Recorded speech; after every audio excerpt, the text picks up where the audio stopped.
Sun salutations are a series of yoga postures done in a fluid motion, and each pose counteracts the one before it.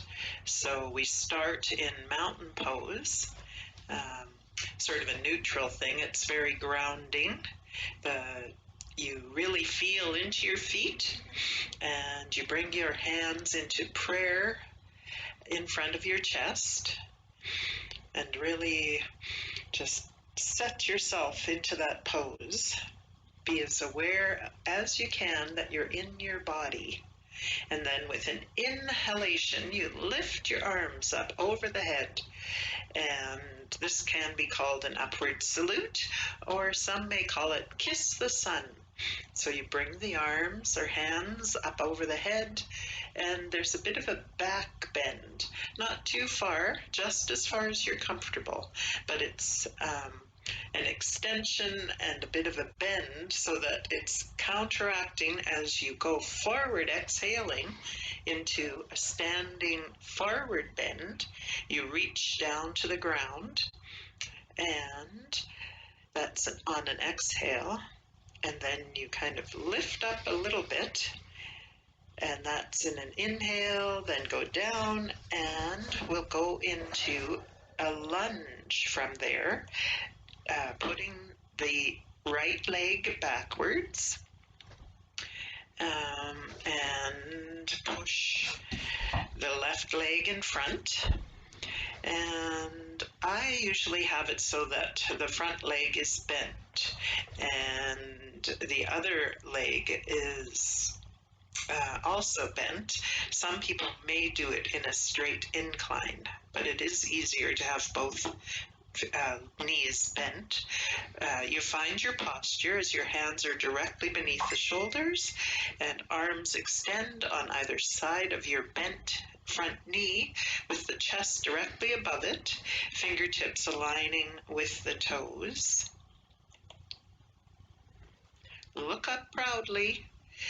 Surya means sun, namaskar, a deep spiritual greeting. So that's the words for sun salutations in Sanskrit, Surya namaskar.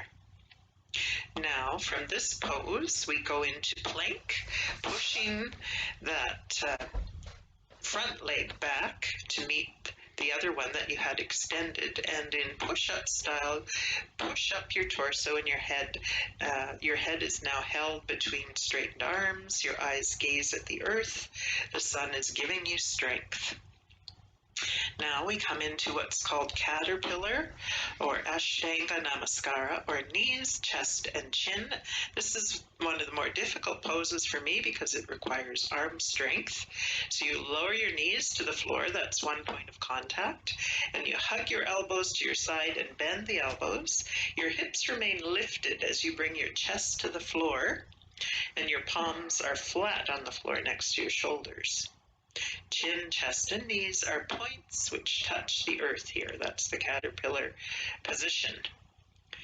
So from here, you go into the Cobra pose. So this counteracts the caterpillar pose where you have the 3 points contacting the earth. Now you push up so that you bring your hips to the floor, straighten the elbows, push your torso and chest up, and elbows remain tucked into the side and the fronts of your feet touch the mat.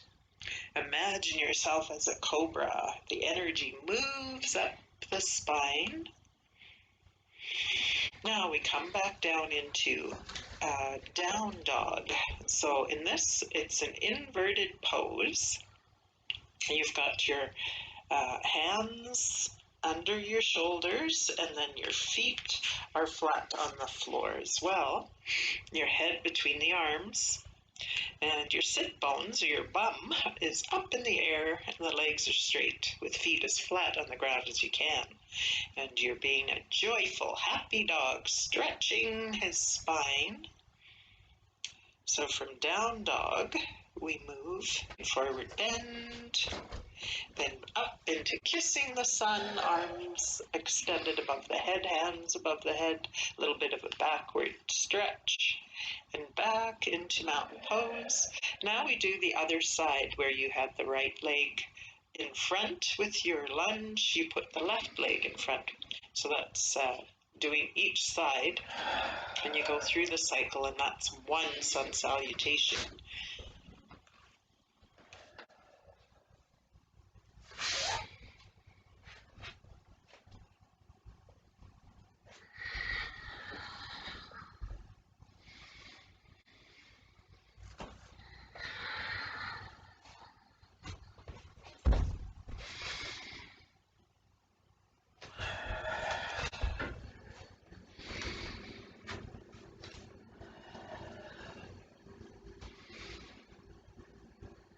One sun salutation.